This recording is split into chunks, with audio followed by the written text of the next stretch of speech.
Welcome to Legacy Engineered, the show where smart structure meets lasting success. Join Scott Arden, Chairman and CEO of Controllers Limited, as he sits down with business leaders, top entrepreneurs, and experts to uncover the strategies, stories, and structures that build lasting legacies. And now, here's your host, Scott Arden. Welcome back to Legacy Engineered. I'm your host, Scott Arden. Today, we're joined by Bryce Fransen, financial strategist, entrepreneur, mortgage professional, and founder of the Financial House. For more than 15 years, Bryce has helped families, business owners, and investors create financial strategies designed to build wealth, reduce risk, and create opportunities for future generations. What I appreciate about Bryce's approach is that he doesn't just talk about money. He talks about purpose. His philosophy centers around what he calls the 5 F's: faith, family, finance, fitness, and fun, and how those pillars work together to create truly successful life. Today, we're diving into wealth building, financial literacy, entrepreneurship, family leadership, and what it really means to leverage legacy that extends far beyond dollars and cents. Bryce, welcome to Legacy Engineered. I appreciate it, Scott. Thanks for having me, sir. Absolutely. Absolutely. Glad to have you on. So, I got to ask, you often talk about the 5 F's: faith, family, finance, fitness, and fun. Where did that framework come from, and how has it shaped your life? Yeah, that's a great question. Well, I appreciate it. Like I said, thanks for having me on today. I'm excited to share a little bit, and hopefully we can serve some people today, right? But excuse me, it's actually the framework came from a mentor of mine. He's a self-made billionaire. And so he founded kind of this whole concept, and really I just kind of was like, wow, this sounds amazing. Like we could run with this because it's true. Always thought deeper than just the initial aspect, not being shallow. And so it really stands. We call it the fulfillment formula. And so what I love about it is really like, hey, if you think about all 5 of those, if you can get 1% better in those areas every single day, you can create a pretty fulfilling life, right? You can create a pretty substantial impact. But if one of those areas is significantly off, then the other 4 will actually typically suffer.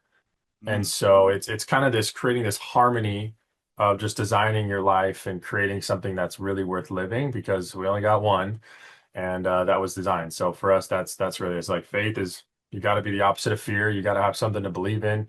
We are our company is a faith-based financial company. For us, I think it's family is everything, whether it's blood, choice. I'm a father of a 15-month-old baby boy, so my perspective has changed dramatically the last couple of years, right? And then finances, we believe not just making more money, like keeping it, but changing your psychology and belief system around money is super, super important. And that's a lot that we train that.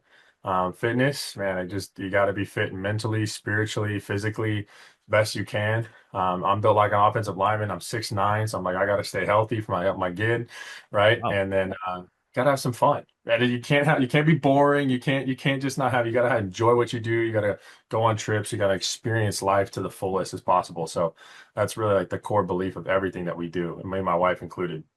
that's awesome. Yeah, that's awesome. I mean, I know, our company, we're faith-based. We're all about family.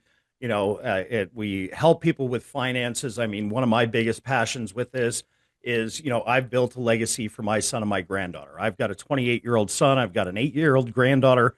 And, so like I said, family, and all of my staff, they all have family. And so, when things come up, we're like, yeah, you go take care of your family. That's awesome. That's awesome. Well, cool. 100%. So, well, you've helped families navigate major financial decisions for more than 15 years. What are the biggest mistakes you see people make when it comes to building wealth? That's a great question. To be really honest, I think one thing is I'll never sit on a pedestal and be like, "Yo, I figured it out." So, I mean, I'm 35 this year, so for me, it's just been a journey of learning. And I think the thing that I've honestly, a few things, I'll say 3 things that I've learned the absolute most. And we've helped. I mean, we've done hundreds and hundreds of millions of dollars in business and helping families. But the thing that stands out to me is number one, they just don't have the right structure, right? Like they're typically trying to build it the wrong way.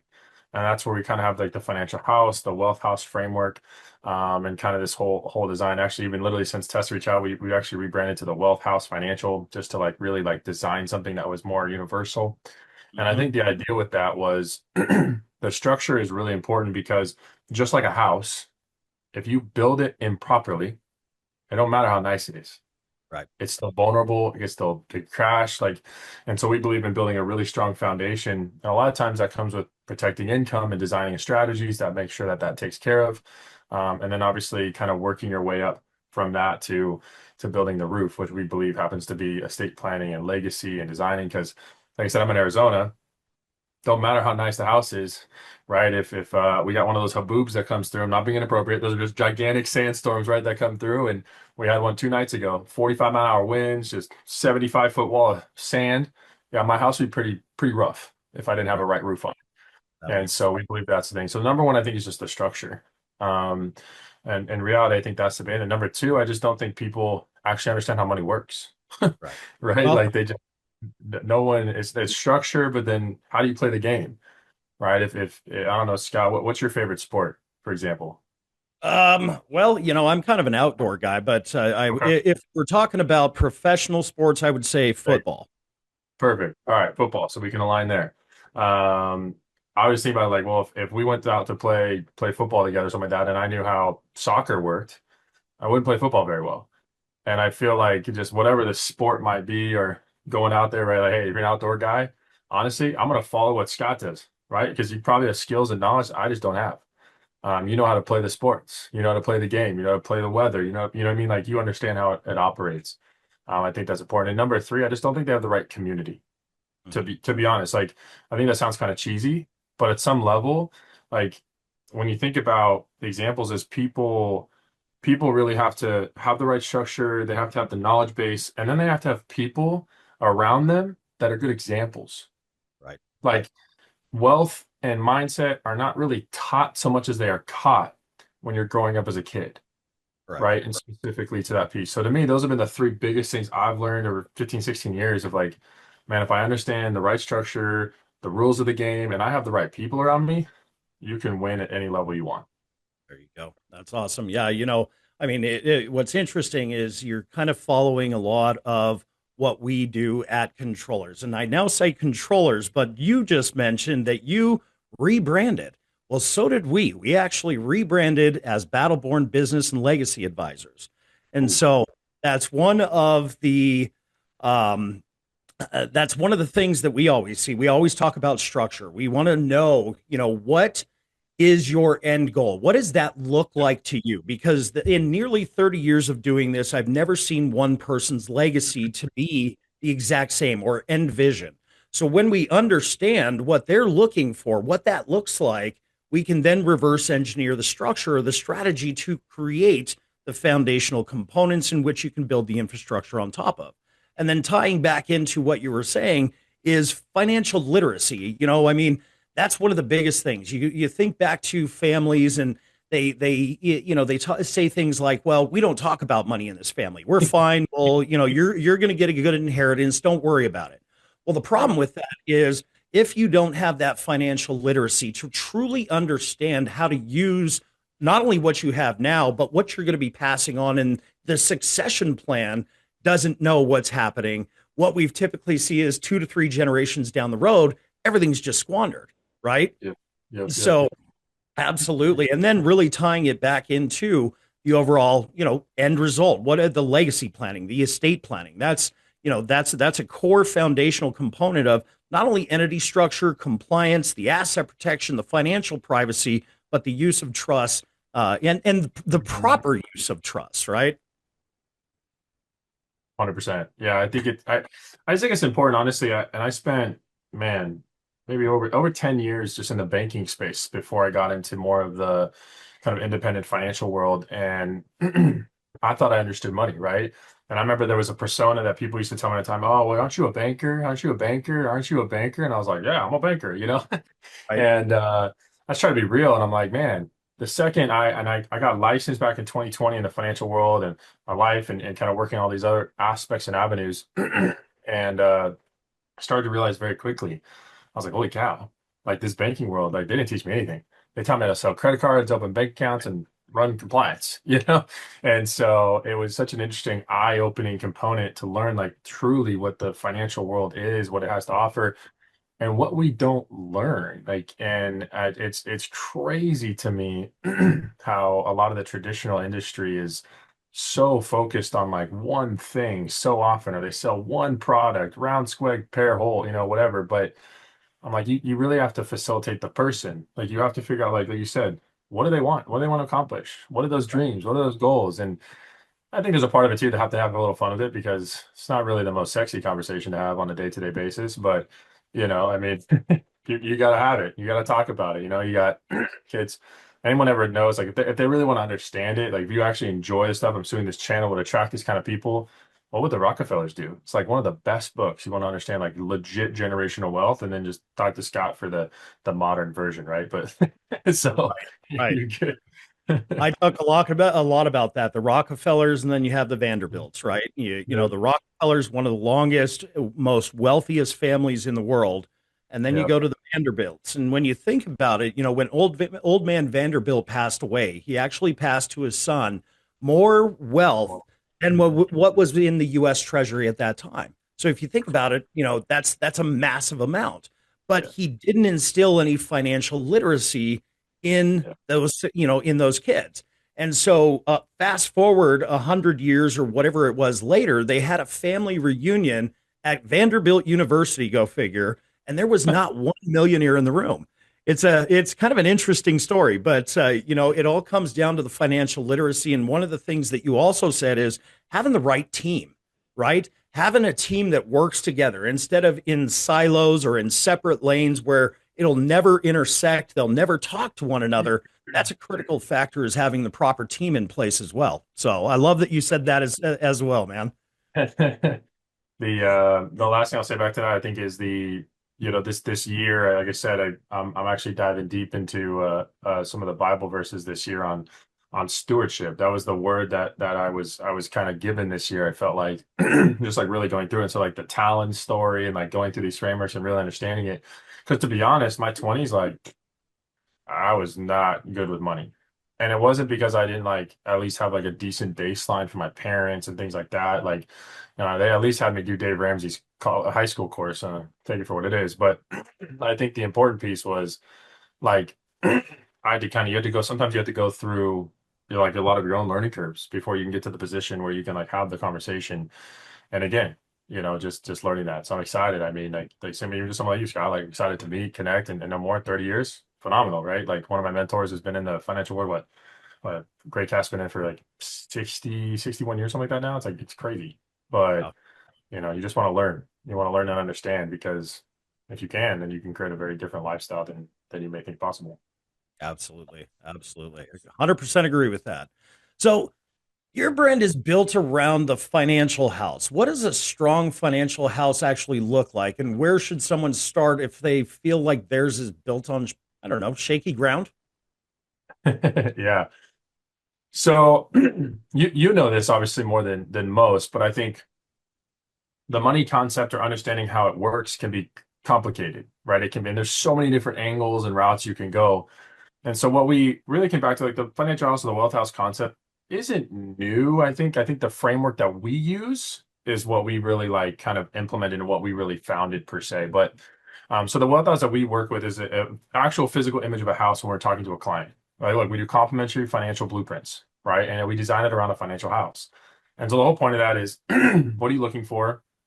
Foundation, we believe, is income protection, right? Like, it doesn't matter how nice the house is. If your income disappears, most people can't sustain the lifestyle they're building. And if you get sick too soon or pass away or something like that happens, all of a sudden all the other plans vanish as well.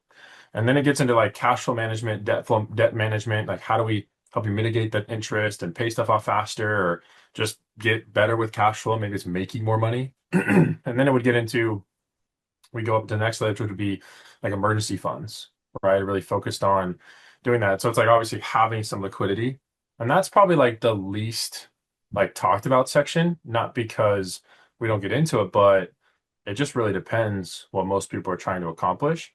And then we'll get into retirement. And then it's like, okay, at that point, now you've put on the mask. Now you should focus on your kids, right? Putting strategies in place for your kids.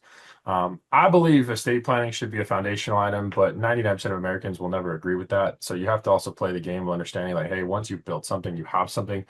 let's do this. So a lot of times when we implement a foundation, we also implement the roof, and we'll remodel the rest of the house along the way, because it doesn't happen overnight, doesn't get built one time, and so that's kind of the idea. And inside of that, there's just we're a broker. So we have like 35 different financial companies we have direct access to.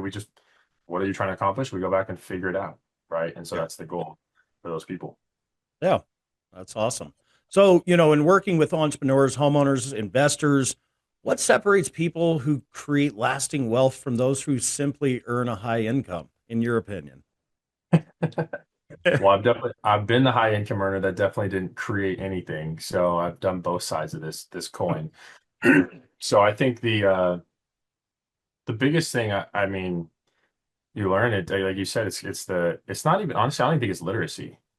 Like, I think the more important piece to that section is ecosystem, and then like actually paying attention. Like, there are people that are naturally spenders, there are people that are naturally savers, and that's okay. I was a natural spender for a really long time. Now I don't really care about anything. I'm like, I don't like, when we're stupid wealthy, we'll buy some cool stuff, but like, I just want peace.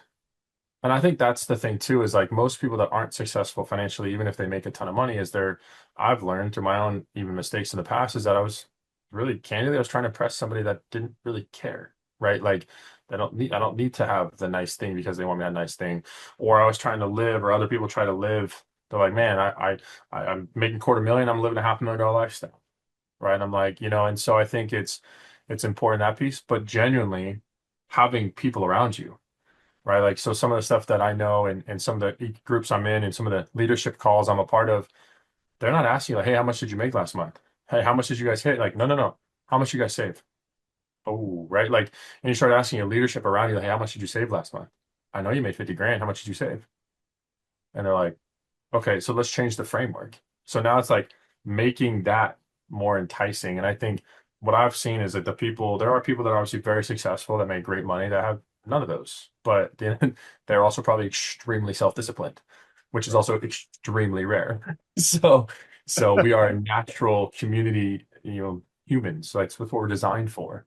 So I think that to me has been a huge part of when I've seen that, where it's like, hey man, this guy's making $1 million a year, but geez Louise, he saved $2 million in the last 18 months. You're like, dang, you know what I mean? Like, so it's like that's powerful, because now you've bought back complete time, because you have cash flow, cash, and you have all the choices in the world. So that to me has been a big like understanding and eye opener over the last 4 or 5 years. There you go. That's awesome. So, a little bit about you. How has becoming a husband and a father changed your perspective on money, success, and long-term planning? As you said, you were kind of, just like me in my 20s, I was doing the same thing, but but I did have an understanding of money at that point, and I did a little bit of both. Let's say that. Yeah, yeah, yeah. Man, I think that's one of the most fulfilling things in the world. Um, it's so cool too. So my wife and I've been together for about 8 years, and like I said, 15-month-old baby boy. And she's kind of like I'm gonna make it happen, the corporate mom life. She wanted to work up the marketing space. And about 2 months ago, about just about 2 months, 2.5 months ago now, she actually exited a 12-year corporate background, marketing, nice six-figure career. But what the realization for us was that we could go build something together, right? And so we go do something for us. We could go take that leap of faith, and we go build something for Declan that, we never thought maybe possible 3, 4 years ago. And so for me, like getting married was a big part of it, becoming a husband. I think for men, there's a whole different shift. And we have a men's group. We have a men's group that we call Men Spire. It's just to inspire men to like, hey, think again, be big again, have a community, and get all 5 F's right, best you Mhm. can. And so what I've seen in those ecosystems, like that's important. I think becoming a dad was actually the biggest pivotal point shift for me. Because, candidly, I could have had a good month, I could have had a not so great month, and we were still totally fine with her. And so that pivot as a dad was like, man, like if I don't become the example that I want him to copycat, then who's he going to copycat? Right. And that's something that's been powerful. My dad is late 70s, but is my biological uncle adopted me when I was young, but my father figure. And so I think it's so cool, because I'm like, man, if I could be half the man he is, absolute man of faith, and like think of all these things. I think that's all the stuff that's really aligned. Um, I think we've gotten a lot better in our finances because we got a lot better in our faith. I got a lot better in my faith because I really wanted to lock that in when I became a father. Like that changed everything. I always believed, always been a Christian, always had that faith element of who I am. But now I'm like, no, no, no. Like he's going to literally emulate who I am. And I gotta get better. If I don't get better every single day, then when I look at him and I'm annoyed, all I gotta do is look at myself. Right. And so that really clicked for me. I was like, so if we don't get this together, we don't create something special, then why would I ever expect him to? If I'm the ceiling for my family, that ceiling better be pretty dang high. So that was kind of the thing that really clicked for me. And it took a few months to be honest. After he was born, I was like, snap. Like, I gotta go get this together. I gotta go lock this in and really like take this to the next level. And God's been doing some cool stuff through that. There you go. That's awesome. Yeah, I thought that for my son early on, and what was interesting is he came to me at the age of 16, and he said, "Dad, I honestly I can't do what you do." And I said, "Well, what is it that you think I do?" He says, "Well, you travel all over the world and you speak at different events and you sit behind a desk on the phone all day. I need to do something with my hands." And I said, "Okay, well, that's fine. That's not really what I do, but it's kind of the physical thing that I do. But really, I help people design a legacy just like I designed for you." And it didn't click with him right there. But what was Yeah. interesting is fast forward 6 years when he turned 22, he came to me and he said, "Dad, I need to form my first company." And I said, okay. So now it's starting to click. But Yeah. so I really, with your son, that's awesome. I love that you said, that's what you want to have happen. And so if there is that little deterrent, just know they will come back around. Good to know. I'll take any tips and tricks. So you actually answered my next question, was what was the role does faith play in the way you approach business and financial stewardship? I think you covered that really well. So we'll talk a little bit more about we, often see people focus heavily on accumulation. How important is protection and preservation compared to simply growing assets? I mean, we talk about that all the time. That's my big factor. Yep. Yep. Yeah. I love that topic, to be honest. And I think what's crazy is when we sit with families and as I'm training our new agents or somebody go through this process and learn this, man, I think there's 100% a place for accumulation, and we obviously focus heavily on that. But we talk about our slogan for what we call the Wealth House Financial is build it, protect it, multiply it. Right. And so we have like some weird similarities, when it comes down to it. But the the building and accumulation, I think, is crazy important. But what we know, we don't have to get too nerdy on it, but we know we look at historically, look at the market, things are going on.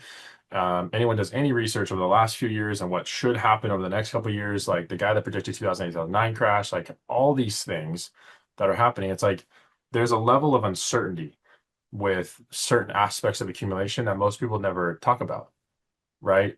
We do a ton of retirement planning, like annuities and strategies like that. And we'll sit down with people who are 65, 70, 75 years old, two, three, four, five, $6 million. And they're like, I think I'm screwed. I'm Right. like, because no one planned on how to protect it, mitigate those taxes you talk about all the time. And so they're like, I actually have no idea if I can retire for the next 20, 30 years. Two, three, four, five, $6 million. You know what I mean? Like it's crazy. So I believe that you have to have buckets. You really do. Was it Robert Kiyosaki in the cash flow quadrant talks about it. Like, unless you can go invest $250,000 and lose and your lifestyle doesn't change, you are not an investor. I was like, oh, snap. And I think now that I've really gotten into finances and understanding, like, that's true. That couldn't be more true. I think you can start young, you start big and do all this, but you have to protect what you build along the way. And in reality, that stair step lifestyle component of what's possible in the financial world, like at the end of it, it actually ends up being bigger and better because you talk about protection and then like the backside of that, which no traditional financial advisor I've ever kind of come across ever thinks about is what about the distribution? Right. Like, how are they going to just never run out of money and live an incredibly good, secure, peaceful back end? Like, you can't go work for 10, 20, 30, 40 years and just be like, flip of the coin, hopefully this works. And I think that's just the plan that so many people have. And it's one of those things like it's just kind of pounded into us psychologically in every avenue. But all the things that you and I know we talk about, it's like, yeah, well, you still have to qualify. The company has to decide if they want to work with you. They want like, and most people don't, I think, like that. And so I think protection is honestly almost more important in most people's plans. Most people don't need to have 30% years every single year, but they need a solid anywhere from 7 to 20% opportunity. And then they need to make sure that they keep as much of that as possible so that way you can buy back their time. I don't even call retirement anymore. I'm like, hey, what's your job optional buy back your time plan? Mhm. Like, because at the end of the day, that's what retirement is. But the whole point of it is like, what's your job optional plan? Do you have a buy back your plan time, time plan? And they're like, what do you mean? I'm like, well, what have you been doing the last 10, 20, 30 years, right? And so they're like, dang. And so I think that shift is crazy, but we see it left and right. Just tons and tons of people they need more and more help. The IRS isn't stupid. They know that there's $1 trillion plus coming over and moving and doing things. And so those people are just kind of waiting in a trap. And not to think like fear or doom and gloom, but just facts. Like we have to help.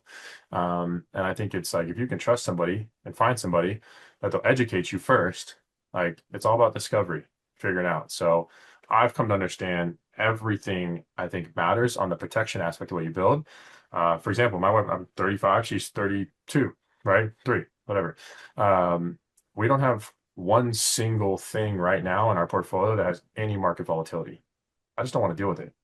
Right. Like, and I'm 35. Most people are like, oh, you're crazy. You got so much time. Yeah, I got lots of time to just never go backwards too, if I don't want to. I'd rather just always be taking a step or two forward or just hang out and just never go backwards. That's the point to me. So. That's awesome. Well, cool. Cool, cool. Well, this is, as I told you, there's going to be the legacy question because this is legacy engineered. So, you spend your life helping people build their financial house. When your children and grandchildren look back one day, what do you hope they remember about the house you built? Not just financially, but as a husband, father, and leader. Yeah, it's a good question, man. These are all great questions, honestly. Can't tell I get a little passionate about some of the answers, but I think this is everything. And I think this is really what God put us on this earth for was, right? Like, leave something for your children's children. Like there's so many verses that talk about abundance and fruitfulness.